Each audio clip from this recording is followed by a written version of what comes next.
Okay, in this podcast, I want to talk about the 40 acres and a mule story around the Civil War. And this is what Andrew Johnson is going to rescind. And this is a really extraordinary moment of promise in the Civil War. And interestingly, it front and center in this story, at least in the white world, is William Sherman, who was actually pretty racist himself. And so basically the idea of 40 acres and the mule was that freed African Americans in an area 400,000 acres that stretched from Charleston, South Carolina, all the way through the Georgia Barrier Islands into northern Florida, would be granted land that had been owned by slaveholders. Um, the 40 acres and a mule, and that's what Spike Lee's movie company is called. The 40 acres was promised initially. The mule came later.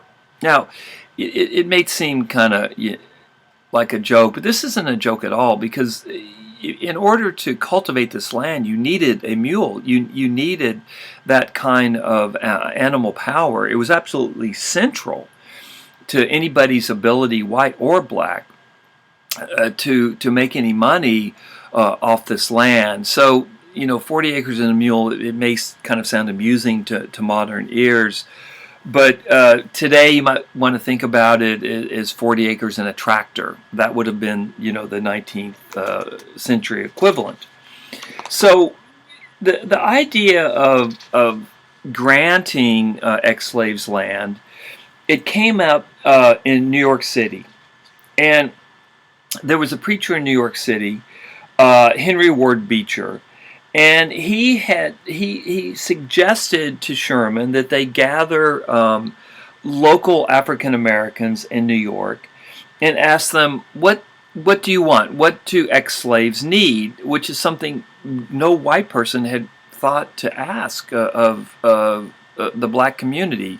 Seems so obvious today, but it just shows that for most of the political community in the United States at this time, up to and including Abraham Lincoln, the focus is definitely on white Southerners. Now, this happens, by the way, during the Civil War. This happens in 1865, and it's a military gesture. But it doesn't happen. It's a parallel to Lincoln's other plans. Lincoln doesn't weigh in on it one way or another. It's a military action. So it happens during the Civil War, at the very end of the Civil War, but it doesn't come from Lincoln. It's actually a military measure that comes from William Sherman. So the idea is that these African American leaders, about 20 African Americans in New York City, 11 of them had been born free in slave states, which is kind of amazing if you think about it. The complexity of slavery in the United States, it never stops to boggle my mind. I don't know if anyone reads the New York Times, but this Sunday, I think it was this Sunday or maybe last Sunday, there was a big article in the New York Times about the sale of 200 slaves in 1838 by the Jesuit fathers of Georgetown University. They had about 200 slaves that were doing labor on about 14,000 acres of plantation land in Maryland. And Georgetown was going under financially, and so the Jesuits made a decision to sell the 200 slaves that the university owned to further to down south. And over the last 5 years, this story has come out. Historians have done some really good work on it. And it's an incredible article in the New York Times. Not only does it talk about the decision to sell these slaves from the Maryland area further south, it also tries to trace what the lives of these slaves were like. when they were sold into the South until after the Civil War. It's quite extraordinary in all kinds of ways. Georgetown University, famous university, the Catholic priests selling these slaves, the role of the individual slaves themselves in enduring what they had to endure during the horrors of slavery. And it speaks to the centrality of slavery in American life up until 1860, the absolute centrality of slavery. Anyway, that's a digression, but if you have a chance, look up the New York Times article online. It's an amazing story, just an amazing story, and it really brings home the importance of slavery throughout the United States, not just in the South. Okay, so let's go back now to 1865, and what Sherman hears from these African American leaders is that what ex-slaves need most is land. This man by the name of Reverend Fraser, he said, we need land and we need to till it by our own labor. We can soon maintain ourselves and have something to spare. We want to be placed on land until we are able to buy it and make it our own. And the folks said that they would rather live in African American communities in the South because there is prejudice against us in the white South that will take years to get over. And when these 20 African Americans, when they were polled individually, all but one said that they agreed with Fraser, so 19 out of 20. So Sherman issued Special Field Order number 15.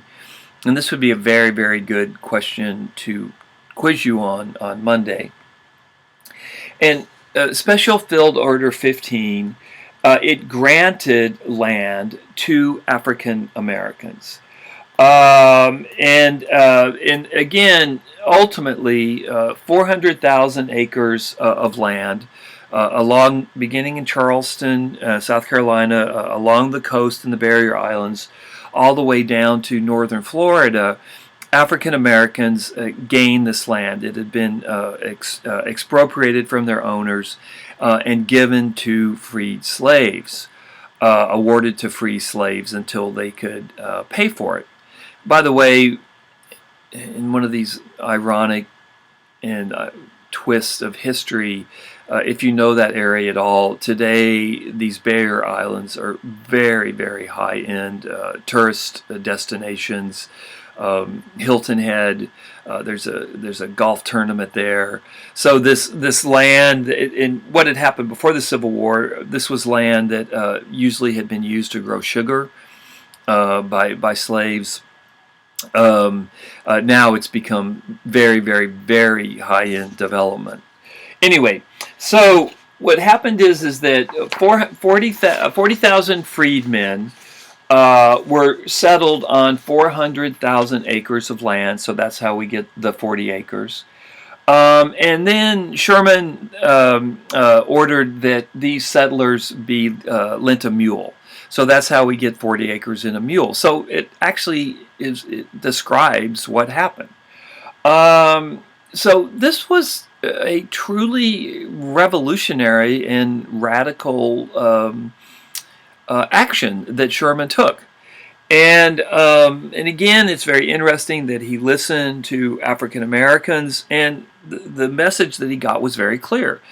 That in order for African Americans, freed slaves, to really get their feet on the ground, to become integrated into U.S. society, they needed land, and they needed a mule.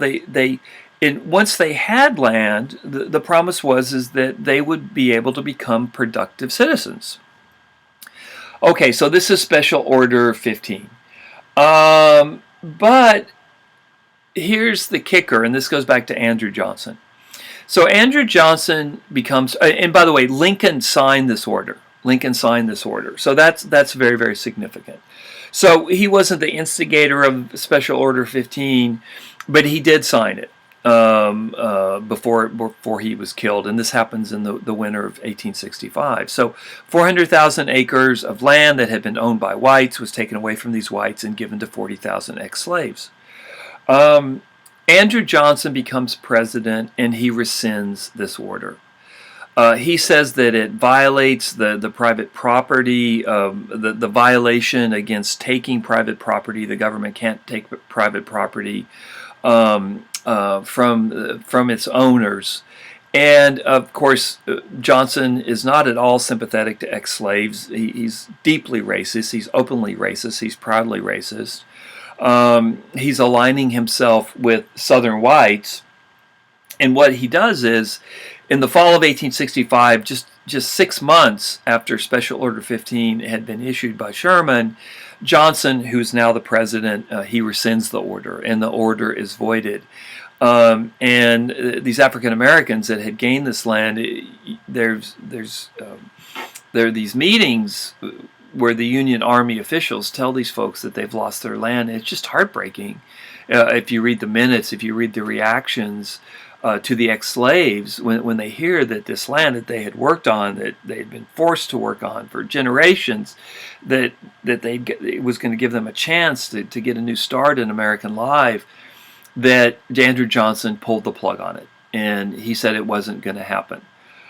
So Special Order 15 was rescinded, and the land along South Carolina and Georgia and Florida, along the coast of those 3 states, went back to the planters that had originally owned it, the very people that had declared war on the United States and had waged war on the United States. So this is, I think, a very good example of the unfinished and the partial nature of the revolution that could have been out of the Civil War, these land distributions. I think there's very significant constitutional questions that arise over the seizure of private property, but it has happened before. Think about the question of eminent domain. And this could have been an avenue, at least for these ex-slaves, to gain some kind of economic foothold in American life. But Andrew Johnson, very unsympathetic to ex-slaves, very sympathetic to white Southerners, he pulls the plug on Special Order 15, and these 40,000 ex-slaves are forced to give back this 400,000 acres of land to its original owners. So you can start to see the complications and the tragedy and the unfinished nature, the revolutionary potential of the Civil War that never really comes to fruition.